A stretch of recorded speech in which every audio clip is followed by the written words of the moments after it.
BJP ಚಾಣಾಕ್ಷ Amit Shah ಇಂದು ವಿಜಯಪುರ ಜಿಲ್ಲೆಯಲ್ಲಿ ಮತಬೇಟೆ ಆರಂಭಿಸಿದ್ದಾರೆ. ದೇವರಹಿಪ್ಪರಿಗೆಯಲ್ಲಿ ಅಬ್ಬರದ ಪ್ರಚಾರ ನಡೆಸಿರುವ ಅಮಿತ್ ಶಾ ಇಂದು ದೇವರಹಿಪ್ಪರಿಗೆ ಮತಕ್ಷೇತ್ರದ ಅಭ್ಯರ್ಥಿ ಪರ ಮತಯಾಚನೆ ಮಾಡಿದ್ದಾರೆ. ಮೊಟ್ಟ ಮೊದಲು ಈ ಊರ ದೇವತೆಗೆ ವಂದಿಸಿ ಇವತ್ತಿನ ಚುನಾವಣೆಯ ಪ್ರಚಾರಕ್ಕೋಸ್ಕರ ಬಂದಿರತಕ್ಕಂಥ ನಮ್ಮೆಲ್ಲರ ಕಣ್ಮಣಿ ಈ ದೇಶದ ಮಂತ್ರಿಗಳು ಆಗಿರ್ತಕ್ಕಂಥ ಅಮಿತ್ ಶಾ ಸಾಹೇಬರವರೇ, ನಮ್ಮ ಪಕ್ಷದ ಅಧ್ಯಕ್ಷರಾಗಿರ್ತಕ್ಕಂಥ ರಾಮನಗೌಡರವರೇ, ಈ ಭಾಗದ ವಿಧಾನಸಭೆಯ ಅಭ್ಯರ್ಥಿಗಳಾಗಿರ್ತಕ್ಕಂಥ ಸೋಮನಗೌಡರವರೇ, ಬಿಜಾಪುರ ಶಾಸಕ ಬಸನಗೌಡರವರೇ, ಬಾಗೇವಾಡಿಯ ನಮ್ಮ ಪಕ್ಷದ ಅಭ್ಯರ್ಥಿ ಆಗಿರ್ತಕ್ಕಂಥ ಬೆಳ್ಳುಬ್ಬಿಯವರೇ, ವೇದಿಕೆಯ ಮೇಲೆ ಇರ್ತಕ್ಕಂಥ ಎಲ್ಲ ನನ್ನ ಆತ್ಮೀಯರೇ, ಇವತ್ತಿನ ದಿನ ನಾವೆಲ್ಲರೂ ಇಲ್ಲಿ ಸೇರಿರ್ತಕ್ಕಂಥ ವಿಚಾರ ಚುನಾವಣೆಯ ಪ್ರಚಾರಕ್ಕೋಸ್ಕರ. ಇವತ್ತು ತಾವೆಲ್ಲರೂ ಅಮಿತ್ ಶಾ ಸಾಹೇಬರು ನಿಮಗೇನು ಹೇಳ್ತಾರ ಅಂತಕ್ಕಂಥದ್ದು ಕೇಳಲಿಕ್ಕೆ ಬಂದಿರತಕ್ಕಂಥವ್ರು ತಾವೆಲ್ಲ. ನಾನು ಇಷ್ಟೇ ವಿನಂತಿ ಮಾಡ್ಕೋತೀನಿ, ಒಬ್ಬ ವ್ಯಕ್ತಿ ಒಂದು ಸಮಾಜದಿಂದ ಏನೂ ಆಗೋದಿಲ್ಲ. ಅದಕ್ಕಾಗಿ ಸಮಾಜದಲ್ಲಿರ್ತಕ್ಕಂಥ ಎಲ್ಲ ವರ್ಗದ ಮತಗಳು ನಮಗೆ ಯಾರೇ ಚುನಾವಣೆ ನಿಲ್ಲಿ ಅವ್ರಿಗೆ ಬೇಕಾಗ್ತದೆ. ಅದಕ್ಕಾಗಿ ನಮ್ಮ ಅಭ್ಯರ್ಥಿ ಅತ್ಯಂತ ಒಳ್ಳೆಯ ಅಭ್ಯರ್ಥಿ. ನಾನು ನೋಡಿದ್ದೀನಿ, ಸೋಮನಗೌಡರ ತಂದೆ ಕಾಲದಿಂದ ನಾನು ನೋಡಿದ್ದೀನಿ, ಸೋಮನಗೌಡರನ್ನು ನೋಡಿದ್ದೀನಿ. ಸಂಭಾವಿತ ಮನುಷ್ಯ. ಸುಮಾರು ಈ ಭಾಗದಲ್ಲಿ ಎಲ್ಲರೂ ಹೇಳೋದ್ರು, ಹಿಂದೆ ಆಗಿರ್ತಕ್ಕಂಥ ಎಲ್ಲ ಶಾಸಕರು ನಿಮಗೆ ನೀರಾವರಿ ಮಾಡ್ತೇವು, ಮಣ್ಣು ಮಾಡ್ತೇವು, ಅದು ಮಾಡ್ತೇವೆ ಅಂತ ಹೇಳಿದ್ರು. ಬೇಡ್ರಿ, ನೀರಾವರಿ ಮಾಡೋದು ಬೇಡ, ನಿಮಗೆ ಕುಡಿಲಾಕ ನೀರು ಕೊಡಲಿಲ್ಲ ಈ ಊರಾಗ, ಇದಕ್ಕಿಂತ ಹೆಚ್ಚಿಗೆ ಏನು ಬೇಕಾ ಹೇಳ್ರಿ ನೋಡೋಣ. ನಿಮ್ಮ ಊರಿಗೆ ಕುಡಿಲಾಕ ನೀರು ಬೇಕು ಅಂದ್ರೆ ಈ ಊರಾಗ ಅದು ಭಾರತೀಯ ಜನತಾ ಸರ್ಕಾರನೇ ಬೇಕಾಗಿತ್ತಾ? ನೀವು ನೋಡ್ರಿ ದಯವಿಟ್ಟು. ಅದಕ್ಕಾಗಿ ಸರ್ಕಾರ ಬಹಳ ಒಳ್ಳೆಯ ಕೆಲಸವನ್ನು ಮಾಡ್ಯದ. ಸೋಮನಗೌಡರು ಈ ಭಾಗದಕ್ಕೆ 2 ಲಕ್ಷ ಎಕರೆವರೆಗೆ ನೀರಾವರಿ ಆಗ್ತಕ್ಕಂಥ ಪ್ರಯಾಸ ಮಾಡ್ಯಾರ. ನಾವು ಕೂಡ ಲೋಕಸಭಾ ಸದಸ್ಯನಾಗಿ ಕೇಂದ್ರದಿಂದ 1 ಲಕ್ಷ ಕೋಟಿ ರೂಪಾಯಿಯನ್ನು ಅಭಿವೃದ್ಧಿಯ ಸಲುವಾಗಿ ನರೇಂದ್ರ ಮೋದಿ ಅವರು ಕೊಟ್ಟಿದ್ದಾರೆ ಅನ್ನತಕ್ಕಂಥ ಮಾತವನ್ನು ಬಹಳ ಸ್ಪಷ್ಟವಾಗಿ ಈ ಸಂದರ್ಭದಲ್ಲಿ ಹೇಳಿ, ನಿಮ್ಮೂರಲ್ಲಿ ಹೋಗಿರ್ತಕ್ಕಂಥ ಈ ರೋಡ್ ಗುಲ್ಬರ್ಗ ಶಾಬಾದವರೆಗೂ ಗುಲ್ಬರ್ಗವರೆಗೂ ಈ ರೋಡ್ ಮೊದಲು ಹಿಂಗೆ ಇತ್ತಾ? ದಿನ ಮೋಟರ್ ಸೈಕಲ್ ಮೇಲೆ ನಮ್ಮ ಕಾರ್ಯಕರ್ತರು ಜನ ಸಾಯ್ತಿದ್ರು.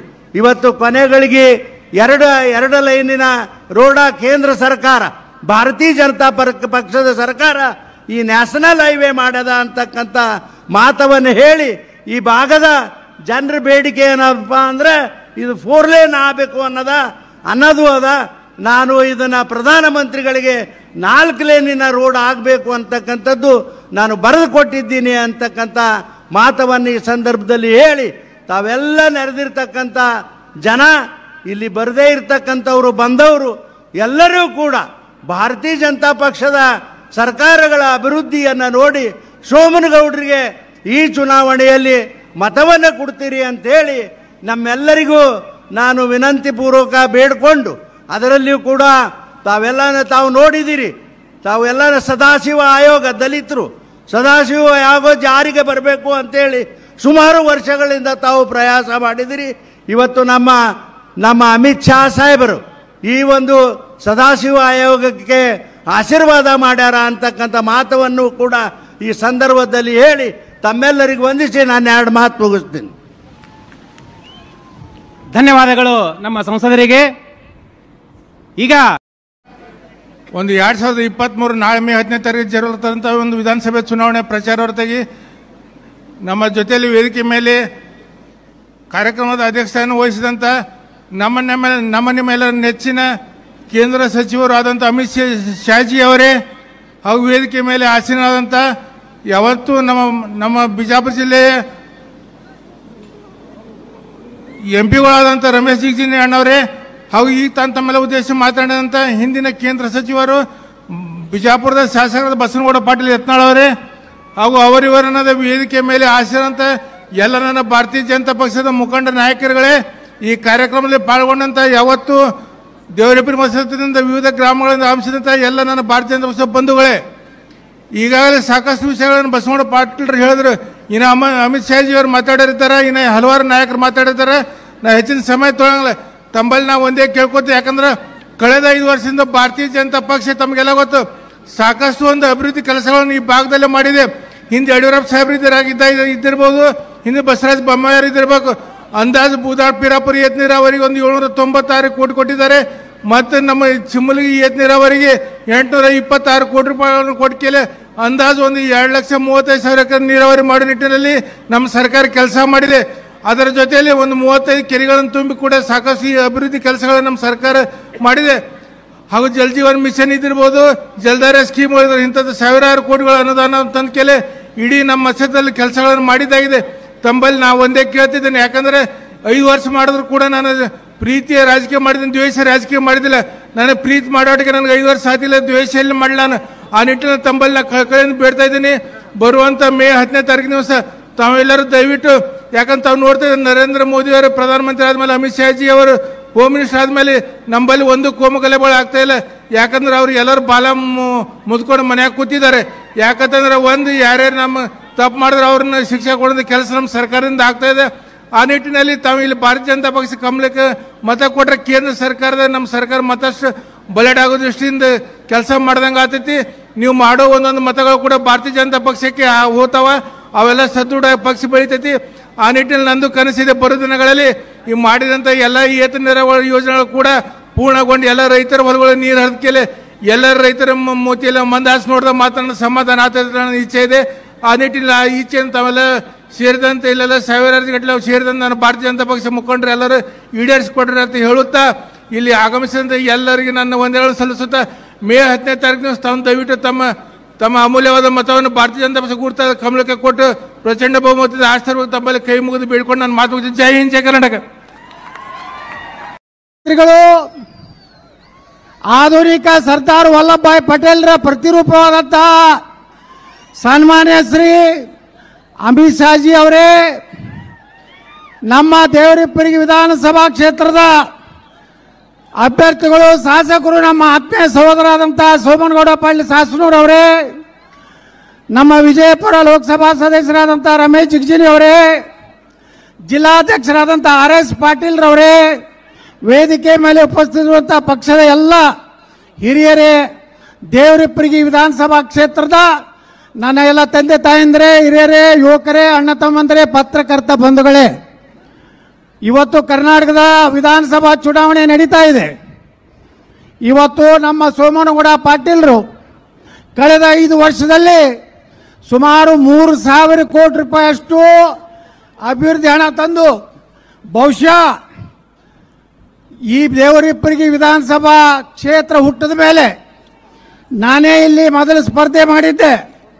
ಆದರೆ ನೀವೆಲ್ಲರೂ ಕೂಡಿ ನನ್ನ ಲಗ ಹೊಡೆದ ಕಳಿಸಿದ್ರಿ. 10 ವರ್ಷ ಪಶ್ಚಾತ್ತಾಪ ತಿಂದ್ರಿ.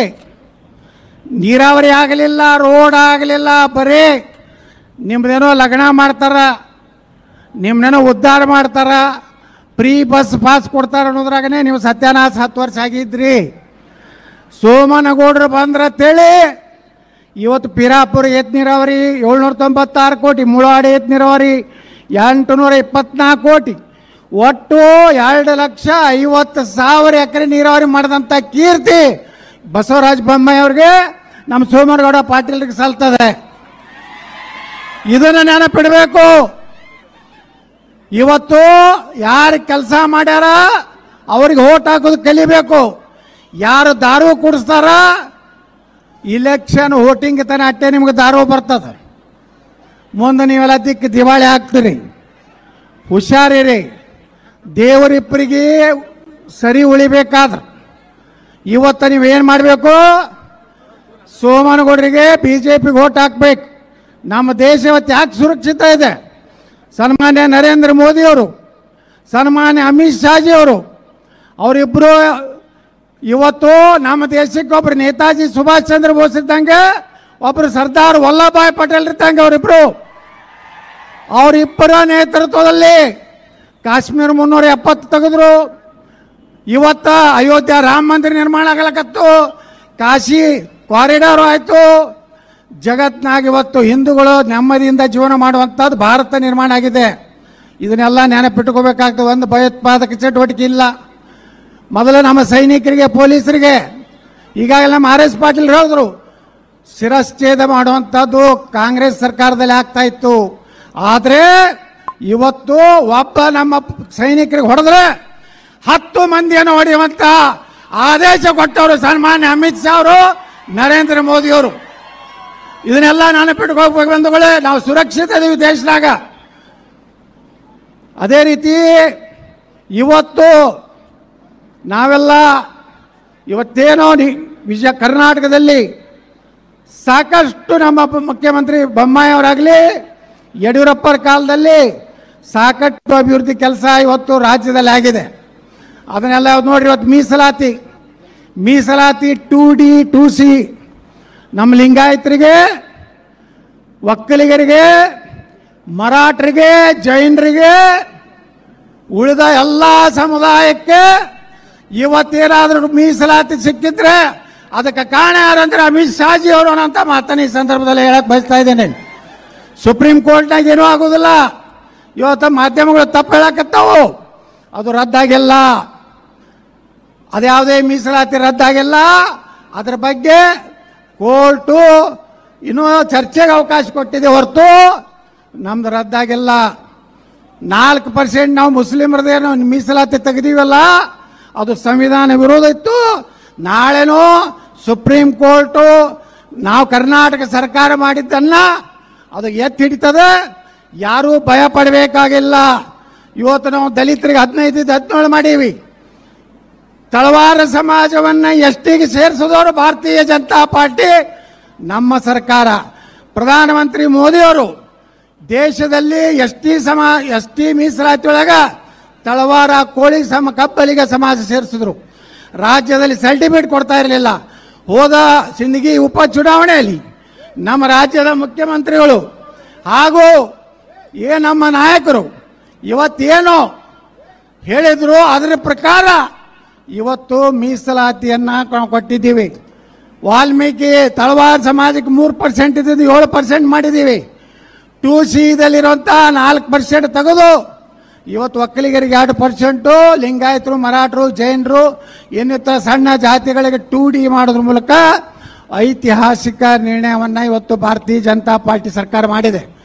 ಈ ಮೀಸಲಾತಿ ಉಳಿಬೇಕೋ ಬೇಡೋ ಹೇಳ್ರಿ. उपस्थित हमारे सांसद और पूर्व केंद्रीय मंत्री, आगे आने दो पुलिस वालों, सबको आगे आने दो, श्री रमेश जिगजिनी जी, हमारे जिला अध्यक्ष श्री RS पाटिल जी, मेरे मित्र और बीजापुर सिटी के प्रत्याशी बसंतगौड़ा यत्नाल जी, देवल हिप्परगी के हमारे प्रत्याशी सोमन गौड़ा जी खड़े हुए, सोमन गौड़ा भी पाटिल जी, बागेवाड़ी के प्रत्याशी वरिष्ठ नेता SK बेल्लूवी जी, और आज इस सभा में इतनी चिलचिलाती धूप में इतनी बड़ी संख्या में आए हुए मेरे प्यारे भाइयों, बहनों, माताओं और मेरे जिगर के टुकड़े जैसे युवा मित्रों, सबसे पहले मैं राउतराय मंदिर, श्री मल्लैया मंदिर, श्री कमलेश्वर मंदिर और श्री तोरवी लक्ष्मी नरसिम्हा मंदिर को प्रणाम कर कर मेरी बात की शुरुआत करना चाहता हूं।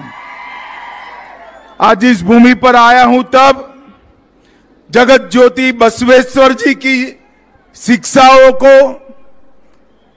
अपने लोकतंत्र के विचार को, जिन्होंने पूरी दुनिया को दिया।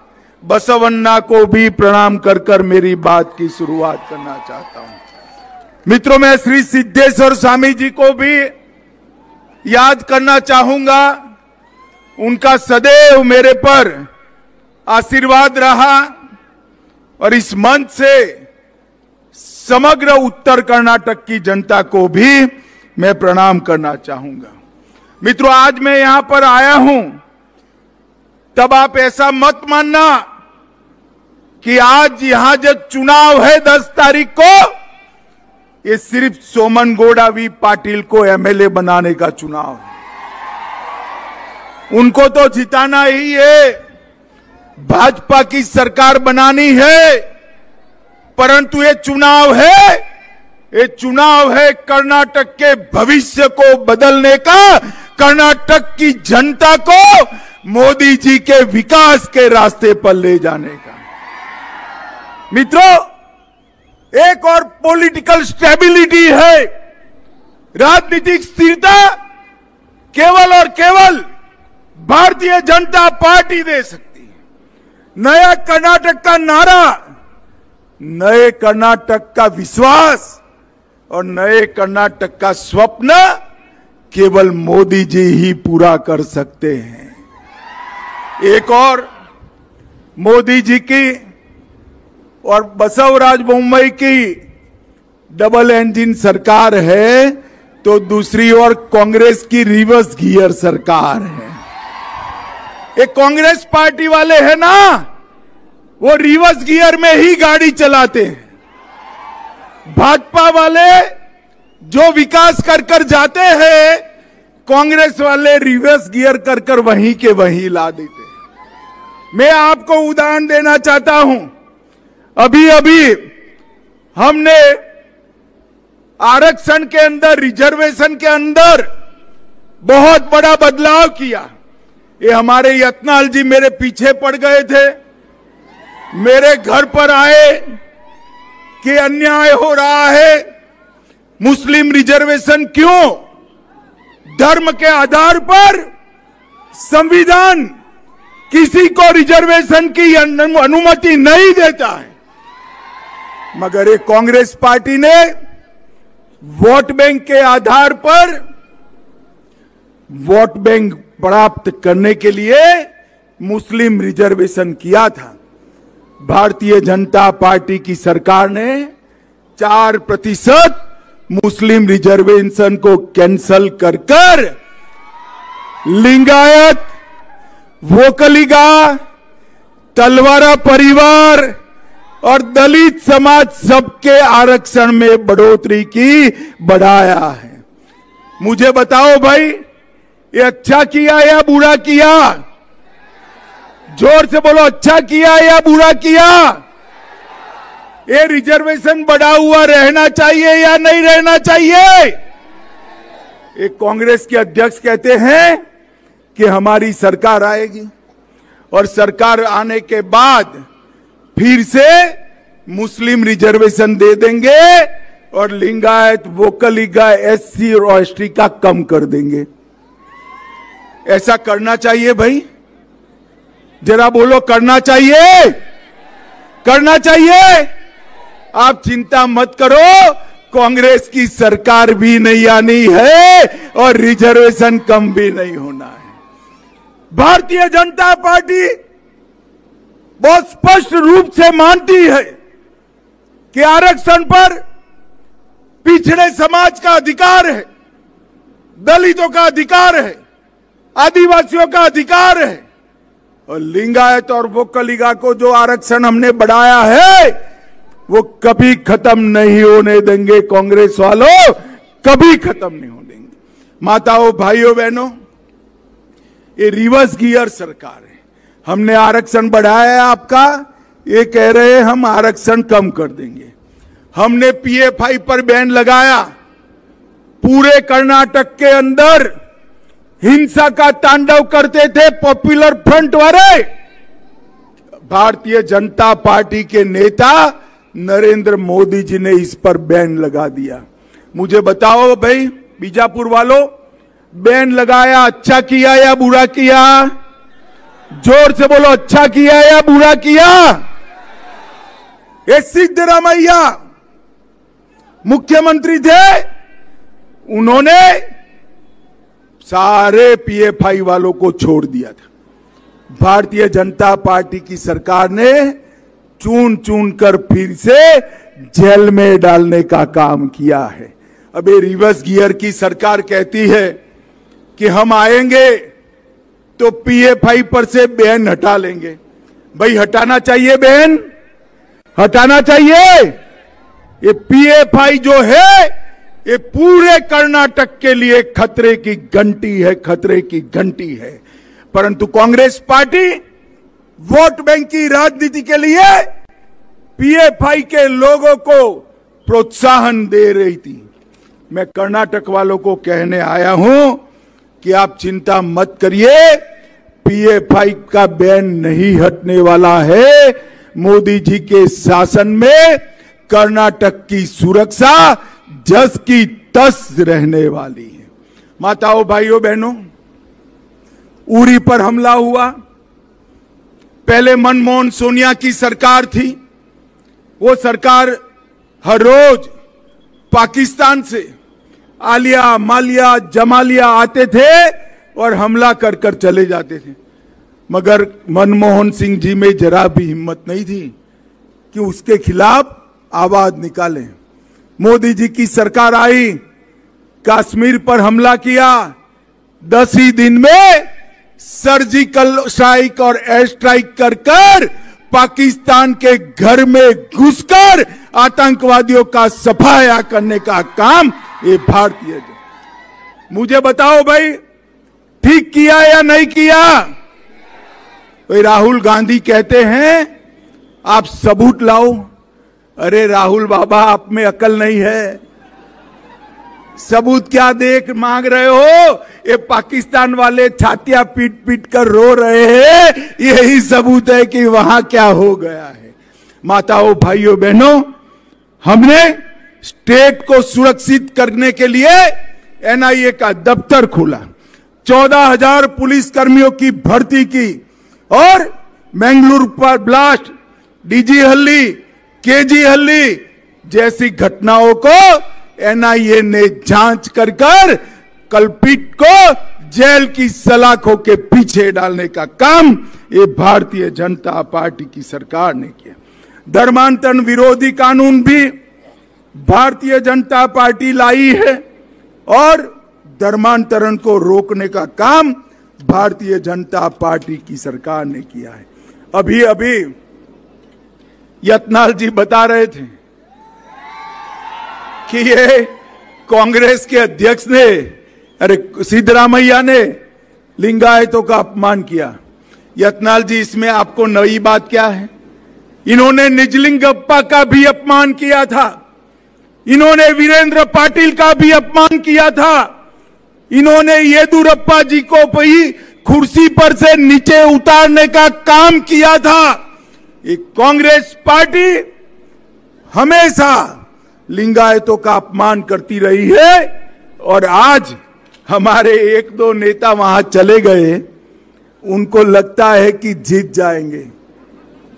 मैं कहता हूं हुबली में भी उनको 25,000 से ज्यादा वोट से हारना पड़ेगा, 25,000 से ज्यादा वोट। माताओं, भाइयों, बहनों, ये भारतीय जनता पार्टी देशभक्तों की टोली जैसी पार्टी है। और दूसरी ओर जेडीएस। मुझे बताओ, गत विधानसभा चुनाव में भी कर्नाटक की जनता ने जेडीएस को 35 सीटें दी। अंत में क्या हुआ? मुख्यमंत्री बनने के लिए कांग्रेस की गोदी में बैठ गए। बैठे थे या नहीं बैठे थे? आपके यहां भी लड़ रहे हैं, ध्यान रखना जरा। उनको पूछो कि कांग्रेस के वहां जाओगे या क्या करोगे? ये जेडीएस को वोट देने का मतलब है कांग्रेस को वोट, कांग्रेस को वोट देने का मतलब है पीएफआई से बैन उठाना। भाइयों, बहनों, इस बार जरा भी गलती करे बगैर पूर्ण बहुमत की भारतीय जनता पार्टी की सरकार बनानी है और मैं आज अपील करने आया हूं, सारे हमारे 3 प्रत्याशी बैठे हैं। मैं आज बीजापुर की जनता को अपील करता हूं कि 8 में से कम 7 सीटें कमल खिलाकर मोदी जी को देने का काम बीजापुर की जनता करे। हमने 220 करोड़ की लागत से बीजापुर एयरपोर्ट की स्वीकृति दी। संकेश्वर बीजापुर राज्य राजमार्ग को नेशनल हाईवे घोषित किया। अपर कृष्णा प्रोजेक्ट के स्टेज 3 के लिए 10,000 करोड़ दिया। मूलवाड़ लिफ्ट इरिगेशन योजना का उद्घाटन कर दिया गया। गन्ना किसानों को कांग्रेस 2100 रुपया प्रति टन एफआरपी देती थी, हमने 2100 से बढ़ाकर 3150 रुपया कर दिया। चूना और अंगूर के किसानों के लिए इंदी में लाइन बोर्ड और बीजापुर में अंगूर बोर्ड की स्थापना की। सूखा रोग की फसल के नुकसान के लिए किसानों को 10,000 रुपये का मुआवजा दिया। बीजापुर के तोरवी गांव में मेगा कोल्ड स्टोरेज प्लांट बनाया। बीजापुर के 9 स्थानों पर औद्योगिक क्लस्टर विकसित करने का काम किया। बीजापुर में 5 लाख रोजगार सृजित करने के लिए मेगा टेक्सटाइल पार्क स्थापित किया। बीजापुर में नया मेडिकल कॉलेज बनाया।